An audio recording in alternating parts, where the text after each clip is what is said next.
telah mati dan dihidupkan lagi. Saudara, saya percaya melalui channel bisa memberikan kehidupan karena dia satu-satunya jalan dan kebenaran dan hidup. Nah, saudara, berubah menjadi orang sungguh-sungguh percaya punya Bapa.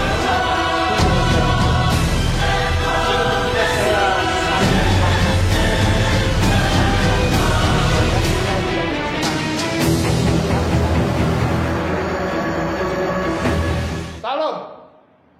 Ini saudara yang dikasih Tuhan, ini adalah channel dari Bapak Domingus Kenjam. Dia pernah dipotong, mati, dan Tuhan bangkitkan lagi dan hidupkan lagi. Sama seperti cerita Lazarus yang telah mati dan dihidupkan lagi. Saudara, saya percaya melalui channel ini akan banyak orang-orang yang diberkati Tuhan, melihat bahwa Tuhan Yesus itu sungguh amat luar biasa, karena dia bisa memberikan kehidupan, karena dia satu-satunya jalan dan kebenaran dan hidup. Nah, saudara, ikuti terus channel ini dan semua episode-episodenya, video-video yang akan Bapak Domingus saksikan kepada Bapak Ibu yang dikasihi Tuhan, bahwa Tuhan Yesus sungguh luar biasa. Kalau dahulu, kemarin dan sekarang dan sampai selama-lamanya, mukjizat itu terjadi. Mari kita tanya-tanya dengan Bapak Domingus Kenjam tentang pengalamannya dan kesaksiannya. Haleluya. Baik, terima kasih untuk saudara-saudaraku bahwa saya datang dari Kupang, ya, dari daerah. Saya dipanggil dari Kupang, dari kampung saya yang benar-benar di ufuk timur sana, saudara. Baru saya dipanggil sama Tuhan datang ke Jakarta untuk sekolah Alkitab di sana, ya, sekolah di Sekolah Tinggi Teologi Dulos yang ada di Jakarta Timur. Nah, sehingga pada saat itu saya masuk di sekolah itu, baru saya bertobat di sana. Karena kalau saya di kampung, ya kehidupan saya masa lalu itu jahat di hadapan Tuhan.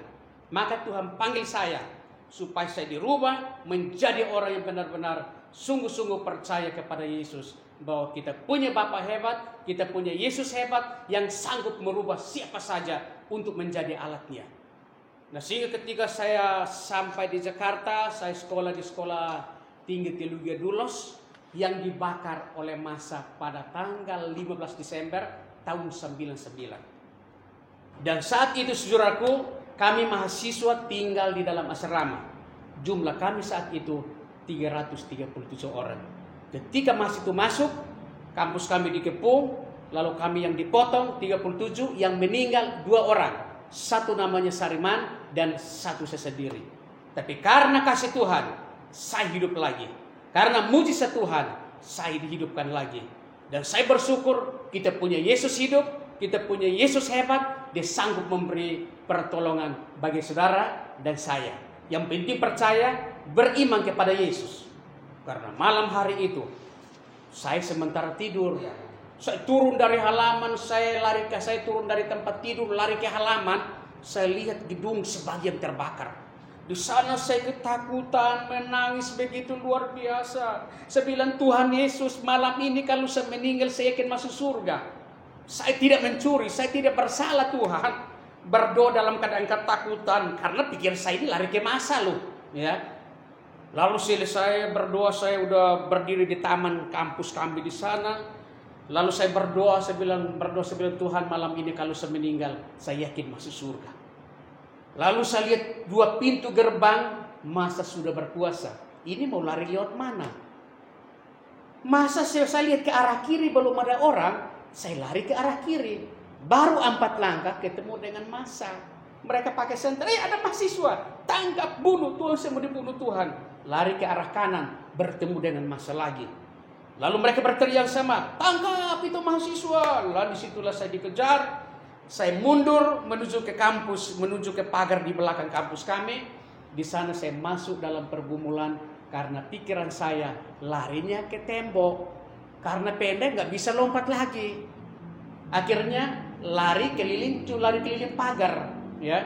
Lari keliling pagar, di sana pun saya dikejar sama massa. Akhirnya langsung ketemu dengan 2 teman, sama-sama lari Lalu saya berdoa. Lalu saya bilang, Tuhan, ini kami 3 orang, ya. Akhirnya berdoa gini, udah tahunya 2 teman ini udah melompat lewat pagar 3 meter itu. Dan saya ketinggalan di dalam.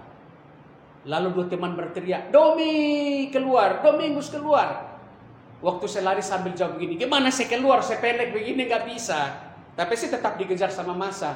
Lalu saya lari keliling pagar, di ujung sana ada pagar kawat duri. Di situ saat saya buka pagar itu lebar-lebar, lalu saya merayap keluar. Waktu sampai luar pagar, massa potong saya. Parangnya kena kawat durinya. Itu kalau kena di paha saya, mungkin putus. Tapi saya melihat, saudaraku, bahwa ketika kita berjalan bersama dengan Yesus, ketika hal itu terjadi, di sana Tuhan Yesus tidak pernah meninggalkan saya malam hari itu.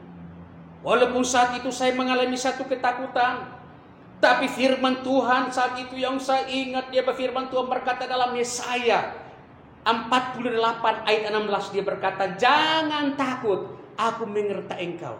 Jangan takut, ketika hal itu terjadi, aku ada di situ untuk menolong engkau. Di situ saudara-saudaraku, saya tidak pernah khawatir lagi, saya tidak pernah takut karena Yesus ada hadir di sana. Yesus hadir di sana untuk memberi kekuatan bagi hidup saya, saudara. Oke.